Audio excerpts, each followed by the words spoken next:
When I was in primary school, and even younger, my parents wouldn't allow me to read other books in church. They wouldn't allow me to color or things like this. I had my Bible. Now remember, before grade 2, I was living in Taiwan, and my father preached in Hokkien. Now, I could speak some Hokkien to play with the children, but I couldn't understand his sermons at all. So I went to church, and my father would preach in Hokkien. We would sing in Hokkien, and our hymnal was in Romanization, ABCs. So I learned just before I went to school, I could read that and sing along with my family, but I didn't know what it meant. And then my father would preach. Well, then we got to America when I was in grade 2, and again, here the church was filled with people. The pastor was old, probably the age I am now, and he was standing up there. I had no idea what he was saying. So what could I do? I went to the back of the Bible, and I looked at all the maps. So all during the sermon, I would look at the maps, and I would look at the maps, and every Sunday I looked at the maps. There was nothing else to read, right? And so I would look at all the maps and look at all the maps, and I now am very familiar with maps about the Old Testament and the New Testament and that time period. Now, you know, growing up, I learned the story of Joseph. Of course, I learned the story of Joseph. But one of the maps in the back of my Bible was the 12 tribes. And it doesn't have Joseph's name. Well, I couldn't ask my parents. I have to be quiet, right? So I just kept looking at it and looking at it. Now, this is very strange. The one brother that I know the name of is Joseph. And then I looked at the map. There was no Joseph. That didn't make any sense to me. But when you're a child, there are a lot of things that don't make sense to you. And so you just sit there and you just listen and you keep learning, and then time goes by. Well, today I want to show you why on the map of the 12 tribes of Israel, there is no Joseph. Look with me at chapter 48. The father Jacob is now getting old. And we know Joseph was his favorite son because it was his favorite wife's oldest son. And so Joseph brings his 2 sons. The older one is Manasseh. The younger one is Ephraim. That's very important to know those 2 names. Manasseh is the older one. Ephraim is the younger one. Well, he brings these 2 boys, and on purpose, he pushes Manasseh toward his father's right hand. And he pushes the second son, Ephraim, to his father's left hand, so his father could give the blessing of the firstborn to the older son, and then the second son would get a secondary blessing. Now, you know, I grew up in a home with my older brother John that you met, and I was the second son. And so as a very small child, I was thinking, okay, older son, younger son, older son, younger son. And you know, many times in the Bible, it talks about the older son and the younger son and the firstborn. You see that word very often. Well, you've read the same Bible I've read. When Abraham had 2 sons, Ishmael and Isaac, who got the blessing? The second son, right? When Isaac had 2 sons, who got the blessing? The second son. Now, Joseph's sons, who gets the blessing? What Jacob does, even though he can't quite see, he puts his arms like this, and Joseph says, no, Father, this is Manasseh's head. This is Ephraim's head. And Jacob, even though he's old and weak, no, I want to bless Ephraim, the second son. So as a small child, as I learned these stories, I said, whoa, I'm the second son. This is pretty good. Now, for the rest of the Old Testament, we hear the name Ephraim very much. We don't see the name Manasseh very much. And when you read in the Old Testament, the northern kingdom, if you look at the map of the tribes, Ephraim is right in the center. And so the border areas, they went off into idolatry first. They were conquered by other countries first. Ephraim was right in the center, and Ephraim held power. So as you keep reading the prophets, Isaiah, Jeremiah, they often use the word Ephraim to stand for the whole northern kingdom. Because Joseph was the leading tribe of the whole northern kingdom, and the son who received the blessing of the firstborn was Ephraim. So very often in the prophets, when God is condemning the northern kingdom, he uses the name Ephraim. Now, Ephraim is the second son, but he is honored as the firstborn. So very, very often in the Old Testament, the word firstborn doesn't mean the one that is born first. It means the one who has the preeminence among the brothers.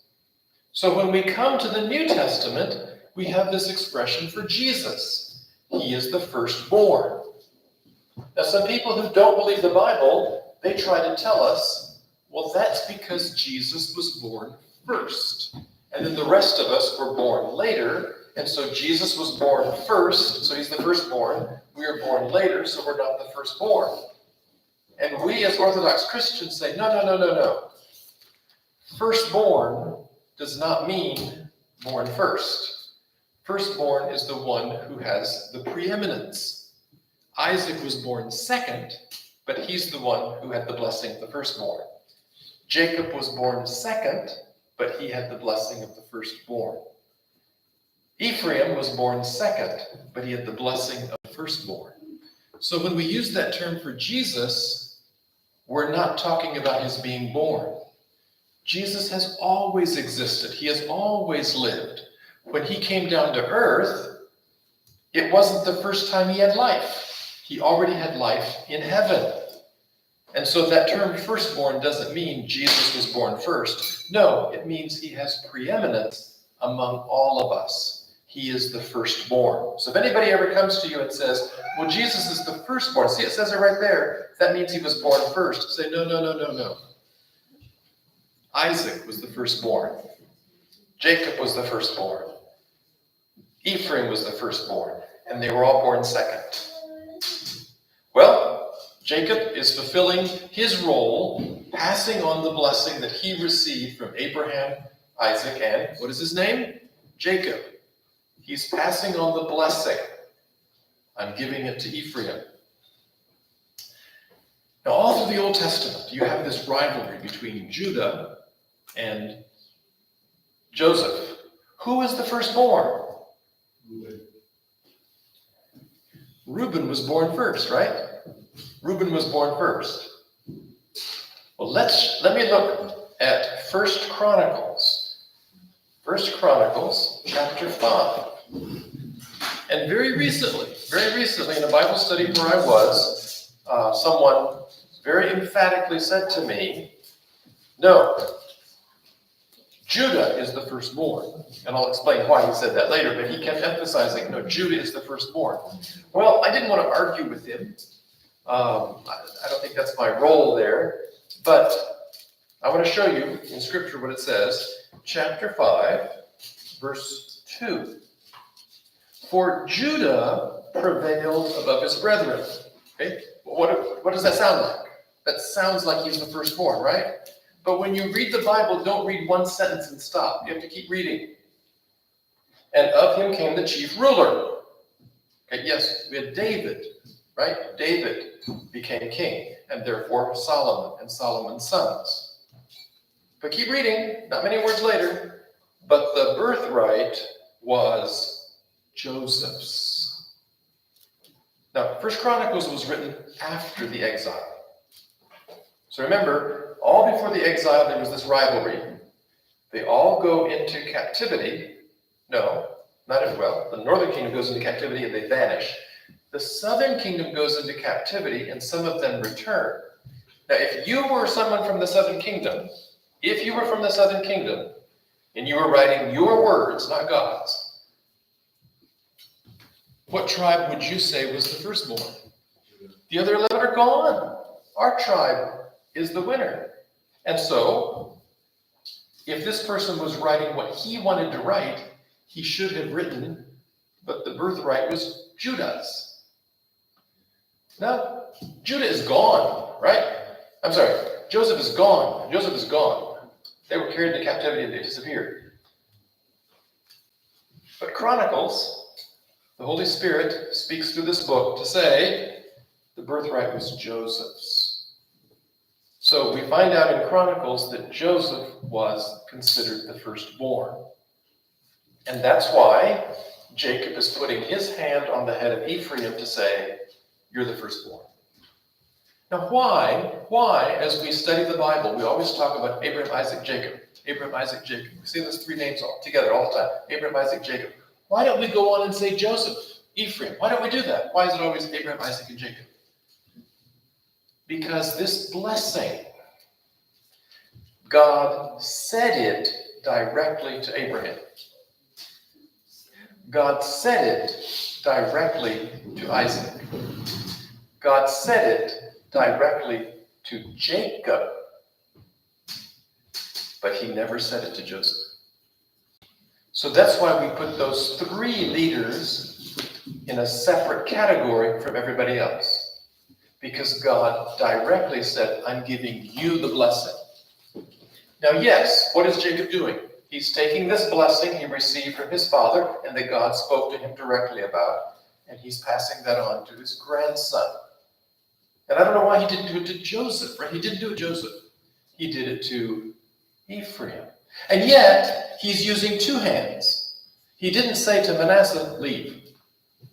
He's giving it to two of his grandsons. There's a reason for that. When I was a child and I looked at that map, and then I went to school and we learned about the sons of Jacob. We learned about Benjamin and Reuben and Gad and Asher. And I learned all those names. And I said, where did this Ephraim and Manasseh come from?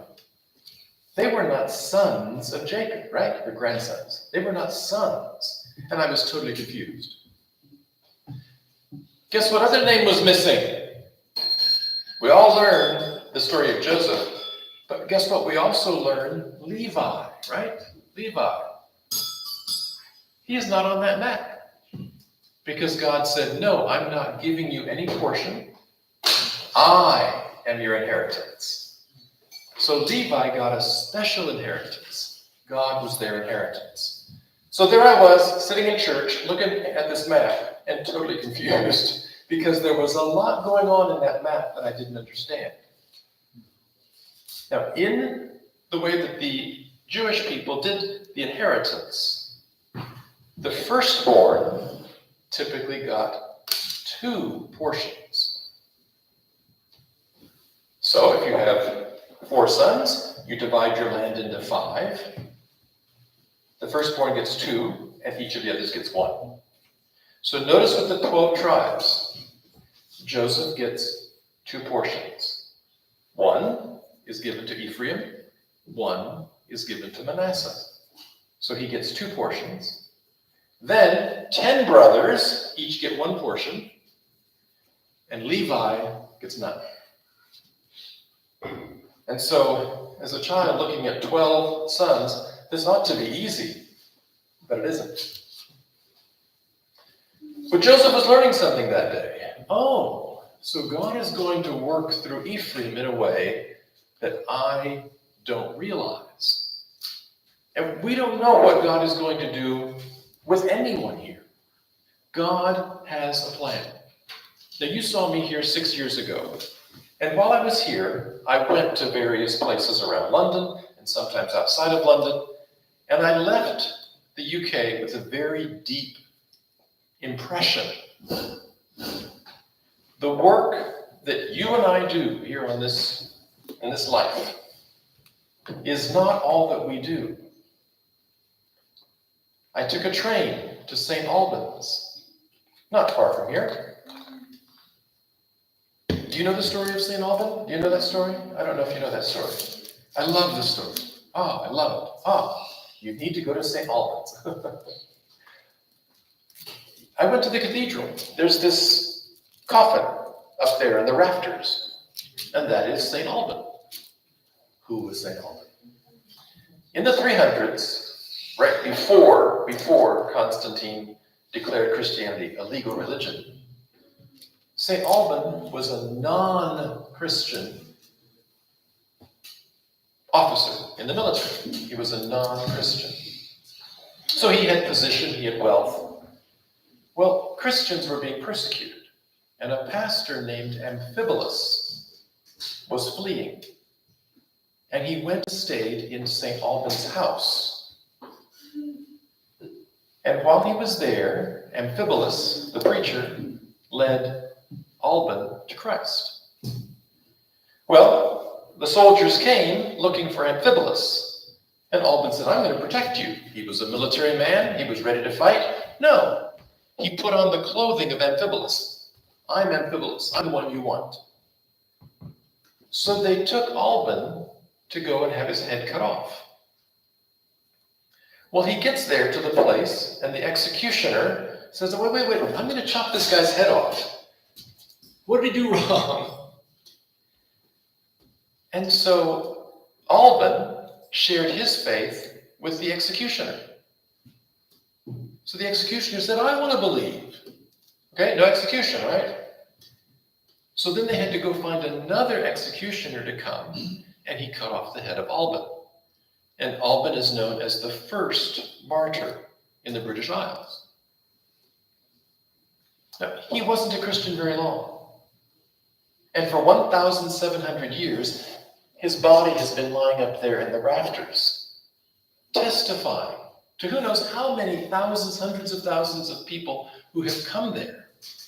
He gave his life to say, I believe in Jesus. His own life, I don't know how old he was when he died, was not that long. The time he was a Christian was very short, and the time that he has served God has been 1,700 years. I went to Bedford, John Bunyan. I went to the public library, and just shelf after shelf of books of Pilgrim's Progress in different languages. And you can go to Bedford and learn about John Bunyan. Now, this is something I learned there. Do you know what a clanger is? Have you heard of a clanger? What is a clanger? Okay. It's a pastry. A pastry? Yeah. Keep going. With meat at one end and savoury at the other. You know, sweet at the other. I got there, and I went to this, I was looking for lunch, and I didn't want to spend 12 pounds for a lunch. And I said, how do the people here survive eating a lunch for 12 pounds every day? How can you afford that? So I said, let me ask the locals, what do they eat? So I walked into this shop with bread and many types of things, and I said, what do you eat for lunch? And the lady there said, we eat a clanger. What's a clanger? Exactly what she said. What wives would do years ago, they would take the leftover stew from the night before and then put it in wrapped dough like this, and then they would put something sweet at one end. And then when their husbands would go to the field, they would take that clanger, they would walk out to the field, work all morning, and then at lunch, they would start with the savory end and eat all of that, and then end with the sweet part, and then they would work all afternoon, and they would go home. Isn't that fascinating? You have to go to Bedford to have a clanger. And tell them, an American told me to come here and have a clanger. An American who lives in Taiwan. Okay, but what my point is in talking about Alban, my point in talking about John Bunyan, their ministry has continued on hundreds of years after they ministered. The ministry of Joseph, the ministry of Jacob, the ministry of Ephraim and Manasseh continued on hundreds of years, really thousands of years after they lived. And so you and I, as we are serving Christ here and now, we don't know what's going on. We talk to this person, we talk to that person. We don't know the impact we're having. We don't know. Maybe none. maybe something. Maybe hundreds of years from now, we will find out in heaven, what? There is still influence? So do not discount what you are doing now. It may have hundreds of years, if not longer, of influence. And there are other stories. I don't want to get into those stories because that's what I'm talking about. But that left a deep impression in my life as I left the UK last time. Well, let's go on to chapter 49. Verse 2, gather yourselves together and hear, ye sons of Jacob. What's he going to do? Verse 3, he starts with Reuben. Then he goes on to Levi and Simeon. Then he goes on to Judah. And he goes on to all 12 sons. And these are his blessings. I'm going to die. I'm going to leave you my final blessing. Now, Reuben should have been the firstborn, right? He was the oldest. But what did he do? He went to his father's concubine. He went into his father's concubine and did inappropriate things. And so that violated his right as the firstborn.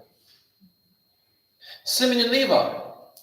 Remember how back several chapters they had gotten to Shechem and they were so angry with the local man's relationship with their sister that they said, tell you what, we'll be friends with all of you if you will be circumcised. And so while all those men were circumcised and still hurting, Simeon and Levi went and killed them all. Well, that was brutal. So they could not be the firstborn. So notice how Judah begins. Notice verse 8. Judah, thou art he whom thy brethren shall praise. Thy hand shall be in the neck of thine enemies. Thy father's children shall bow down before thee. So among his mother's sons, he had preeminence because he had not done what his older brothers did. So you see, if you read this verse, you'd say, Judah must be the firstborn. First Chronicles, many hundreds of years later, says no, Joseph is. But notice how Reuben has 2 verses. Simeon and Levi, 2 sons, have 3 verses. Judah has verse 8, 9, 10, 11, 12. 5 verses. And then you come to Zebulun, 1 verse. Issachar, 2 verses. Dan, 3 verses. Gad, 1 verse. Asher, 1 verse. Naphtali, 1 verse. And then you come to Joseph. Joseph is a fruitful bough, even a fruitful bough by a well, whose branches run over the wall. So verse 22, 23, 24, 25, 26. Again, 5 verses. You see the emphasis given to Joseph. So if you're just a bystander who doesn't know anything about what has gone on before, wait, why is he saying so much to Judah? Why is he saying so much to Joseph? They are going to have special roles in the future. And so again, throughout the rest of the Old Testament, we see this rivalry between these 2 families. So I want you to see in chapters 37 to 50, this parallel story, this dual story, back and forth between Joseph and Judah, Joseph and Judah, Joseph and Judah. And what I tried to show this morning, yes, Joseph was that good son that God rewarded and blessed. Yes. Judah was that bad son that God in his grace reached out and saved and changed and then blessed. You see how God works? We, even many Christians, have this idea that it's all based on what I do. If I do good things, I'll go to heaven and God will reward me. If I do bad things, I will go to hell. And we focus on ourselves. No. Human people, if you rely on yourself, you will not go to heaven. You can't do enough good. You can't make up for the bad you've done. Every one of us has to say, I can't do it. I'm at my limit. It's not enough. Let me turn to what Jesus has done for me And that's why in church we spend all of our services talking about Jesus. There is a denomination, we don't consider them Christian, but there is a denomination, I'm telling you, that they really do this. When their members come to the door of the church every week, they report to their leaders what they've done that week. I spent 20 hours, I spent 10 hours, I spent 5 hours. And their leaders actually tell them, now next week do more.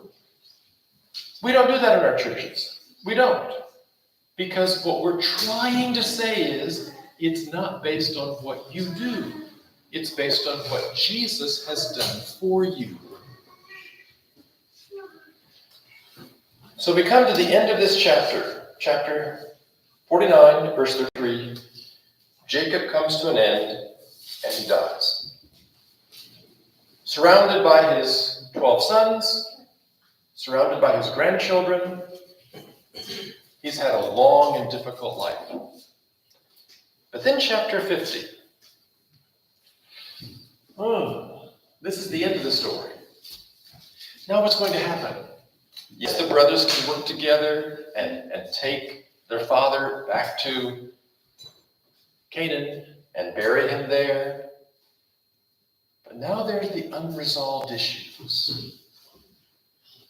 Everybody still remembers that day, way back in chapter 37, when the 10 brothers sold Joseph into Egypt. They all remember it. I don't know how long all of this took. How many years did Jacob live in Egypt? Everybody's been thinking about it. What is Joseph going to do when our father dies? What is Joseph going to do when our father dies?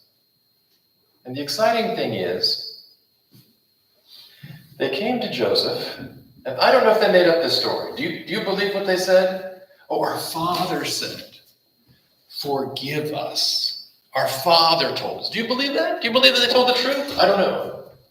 I would think if their father had said it, he would say it to Joseph. Now, I know they've told me the story.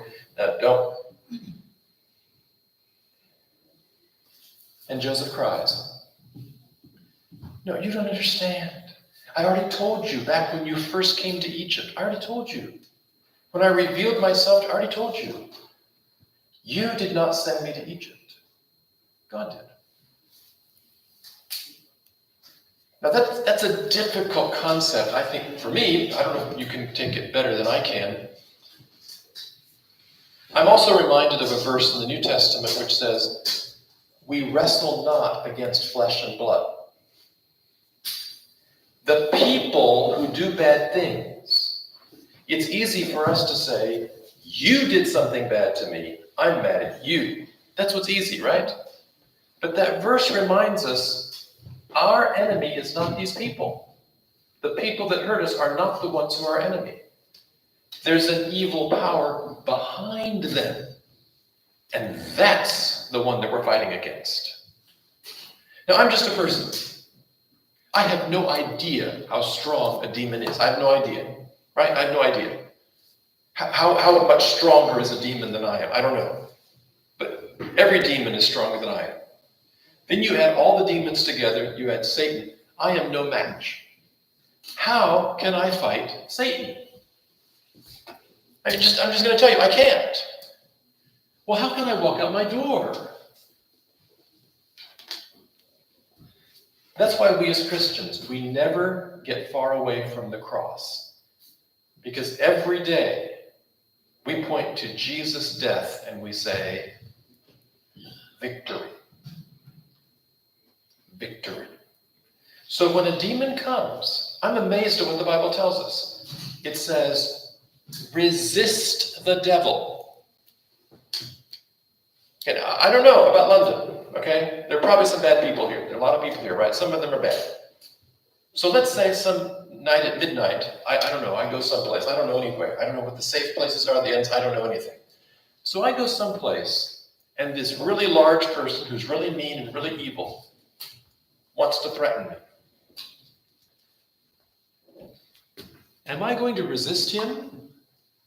No, I'm going to run and hope he trips because I can't run too far. But Why does the Bible say, resist the devil, and he will flee from you? Does that make any sense? That's what the Bible says.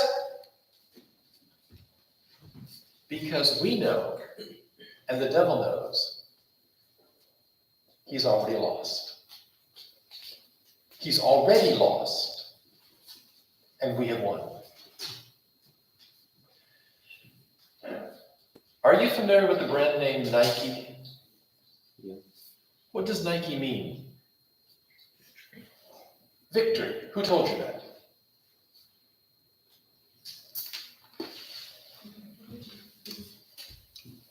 I heard that name for years. And then I took Greek class. So there I am in university studying Greek. Memorize this word, memorize that word, memorize that word. And we had to pronounce the words a certain way. And we came to the word, the new word is Nike. Victory. Nike. Victory. And it didn't cross my mind that it was the same word. I'm just a good student. Nike means victory. Nike means victory. And then one day, years later, I was looking. Nike. Nike. That's the same word. Oh, Nike means victory. A sporting goods company. Why wouldn't they name themselves Victory? That makes sense, right? Okay, but there's another dimension to this story. They're not just being Greek students. What person made that word famous? When the Persians attacked Greece years ago, it looked like the Persians were going to win. And so Athens was starting to prepare for surrender. But the Persians fought a certain distance from Athens at a place called Marathon. And the distance between that town of Marathon and Athens is, are you surprised? The distance of a marathon. And the Greeks won. Wait. If we've won, why is Athens going to surrender? We've got to send someone to Athens to tell them that we've won, that we have the victory. And so the story goes, this man named Phidippides ran from Marathon to Athens, the distance of a marathon. But he ran so hard that when he got to Athens, to the central agora, the plaza there, he had energy to say one word. And the one word he said before he fell over dead was Nike. Victory. So then Athens said, we've won. Don't surrender. Well, this weekend, we especially talk about the cross of Jesus Christ. Jesus died. And on Easter Sunday, we stand up and say, Jesus proclaimed victory. Don't surrender to the devil. Now, if you tell yourself the devil is stronger, that's actually true, right? You're not lying. The devil is so strong and his demons are so many. He's winning so many battles. All that's true, right? But what also is true is Jesus proclaimed victory. He won already. We as Christians are not sitting here hoping maybe someday we will win. Maybe someday we will win. We've already won. So when the devil comes, we say, Nike, I've won. I'm on the winning side. Jesus won the fight against you. Go away. I hope next time you see that brand name, think of Jesus has won the victory. And so Joseph looks at his brothers and he says, I know, you've missed the point. God is in charge. He sent me here. Now you and I might sit back and say, well, Joseph, it all worked out for you. It all worked out for you. You were in jail, you were in Potiphar's house, yes, in jail, and then you got out and you were ruler in Egypt for 70 years. That's a good exchange, right? 13 years of suffering, 70 years of lavish living. I think a lot of people would be willing to make that exchange. You know what happens in many Christians' lives? They have the years as a slave. They have the years in jail. But they don't get the years of being the ruler in Egypt. Oh. Which takes more faith? To say, I'm sick, but I have faith that God will heal me. Does that take more faith?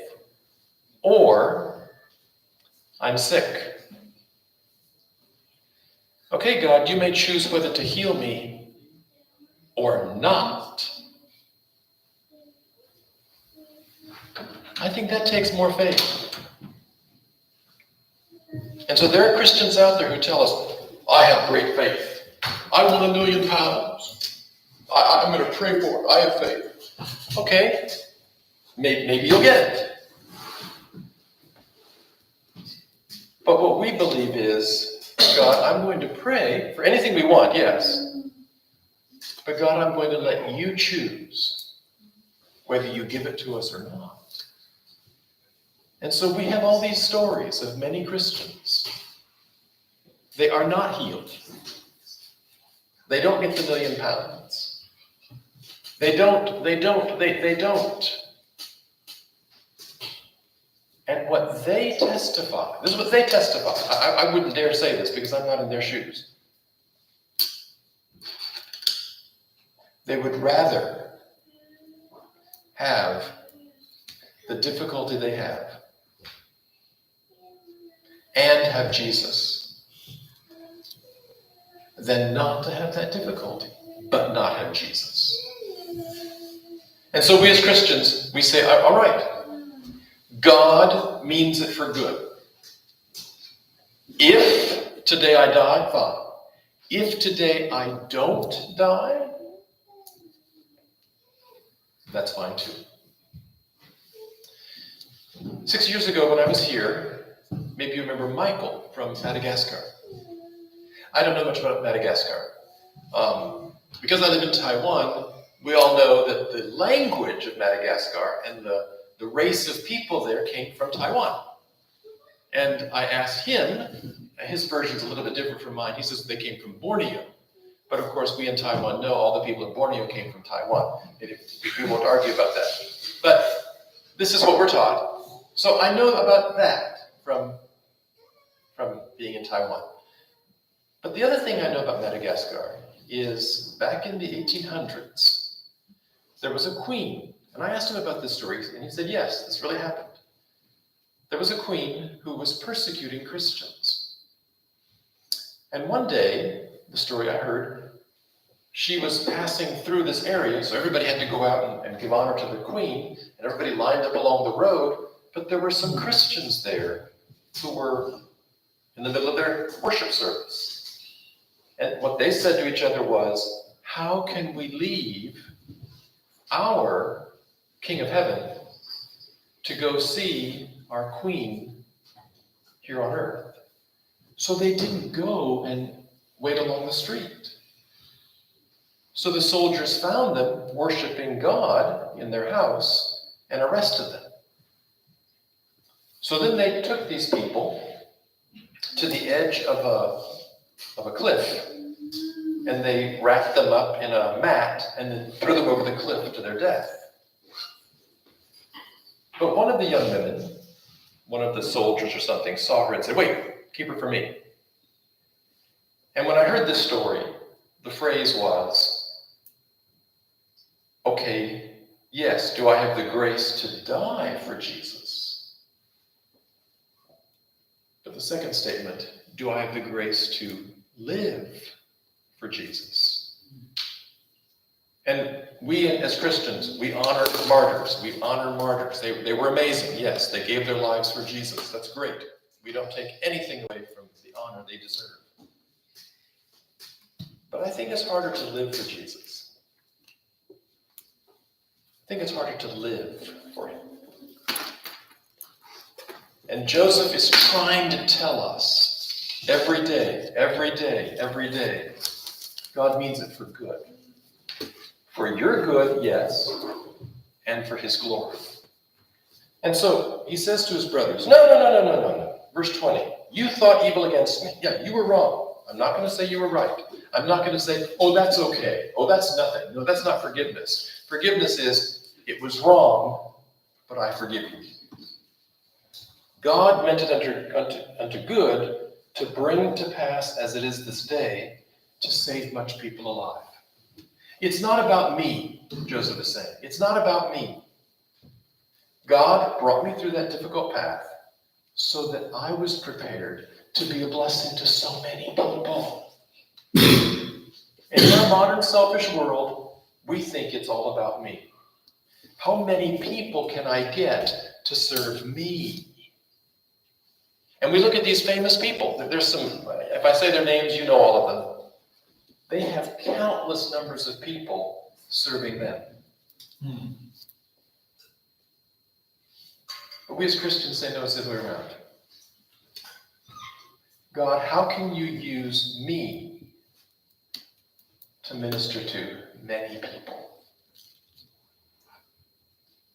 I don't know what all the jobs are that you do, but I'm going to give you can I say exercise?